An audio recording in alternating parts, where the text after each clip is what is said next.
जय माता दी दोस्तों, हिंदू धर्म में वैदिक परंपरा के अनुसार अनेक रीति रिवाज, व्रत त्योहार व परंपराएं मौजूद हैं। हिंदुओं में जातक के गर्भ धारण से लेकर मृत्युपरांत तक अनेक प्रकार के संस्कार किए जाते हैं। अंत्येष्टि को अंतिम संस्कार माना जाता है, लेकिन अंत्येष्टि के पश्चात भी कुछ ऐसे कर्म होते हैं जिन्हें मृतक के संबंधी विशेषकर उनकी संतानें करती हैं।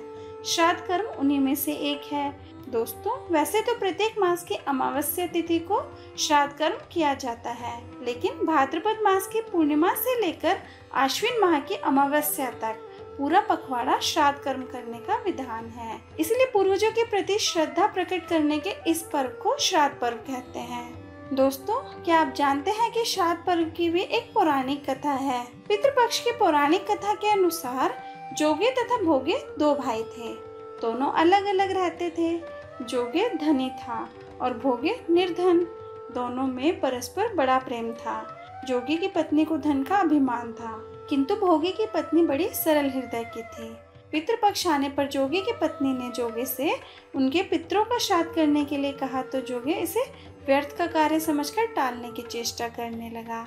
किंतु उसकी पत्नी समझती थी कि यदि ऐसा नहीं करेंगे तो लोग बातें बनाएंगे। फिर उसे अपने मायके वालों को दावत पर बुलाने और अपनी शान दिखाने का यह उचित अवसर लगा। इसलिए वह बोली, आप शायद मेरी परेशानी की वजह से ऐसा कह रहे हैं, किंतु इससे मुझे कोई परेशानी नहीं होगी। मैं भोगी की पत्नी को बुला लूंगी, दोनों मिलकर सारा काम कर लेंगी।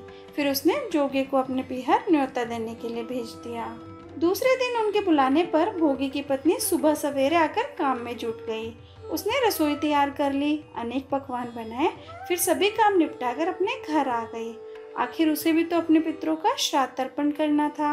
इस अवसर पर न जोगे की पत्नी ने उसे रोका और न ही वह रुकी। शीघ्र ही दोपहर हो गई। पितृ भूमि पर उतरे। जोगे भोगे के पितर पहले जोगे के यहाँ गए तो क्या देखते हैं कि उसके ससुराल वाले वहाँ भोजन पर जुटे हुए हैं। निराश होकर वे भोगे के यहाँ गए। वहाँ क्या था, मात्र पितरों के नाम पर अगियारी दी गई थी। पितरों ने उसकी राख चाटी और भूखे ही नदी के तट पर जा पहुँचे। थोड़ी देर में सारे पितर इकट्ठे हो गए और अपने अपने यहाँ के श्राद्धों की बढ़ाई करने लगे। जोगे भोगे के पितरों ने भी अपनी आपबीती सुनाई।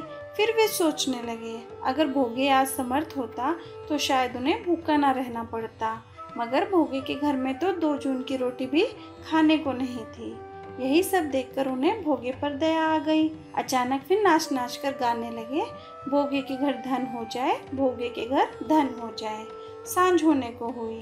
भोगे के बच्चों को कुछ भी खाने को नहीं मिला। उन्होंने माँ से कहा, भूख लगी है। तब उन्हें टालने की गरज से भोगे की पत्नी ने कहा, जाओ, आंगन में हौदी औंधी रखी हुई है, उसे जाकर खोल लो और जो कुछ भी मिले बांटकर खा लो। बच्चे वहां पहुंचे तो क्या देखते हैं कि हौदी मोहरों से भरी पड़ी है। वे दौड़े दौड़े माँ के पास पहुंचे और उसे सारी बात बताई। आंगन में आकर भोगे की पत्नी ने यह सब कुछ देखा तो वह हैरान रह गई। इस प्रकार भोगे भी धनी हो गया, मगर धन पाकर वह घमंडी नहीं हुआ। दूसरे साल का पितृपक्ष आया। श्राद्ध के दिन भोगे की स्त्री ने 56 प्रकार के भोजन बनाए। ब्राह्मणों को बुलाकर श्राद्ध किया, भोजन कराया, दक्षिणा दी। जेठ जेठानी को सोने चांदी के बर्तनों में भोजन कराया। इससे पितृ बड़े प्रसन्न तथा तृप्त हुए। दोस्तों, अगर आपको मेरी ये वीडियो पसंद आई हो तो प्लीज़ वीडियो को लाइक कीजिए, शेयर कीजिए और चैनल को सब्सक्राइब करना ना भूलें। Thank you.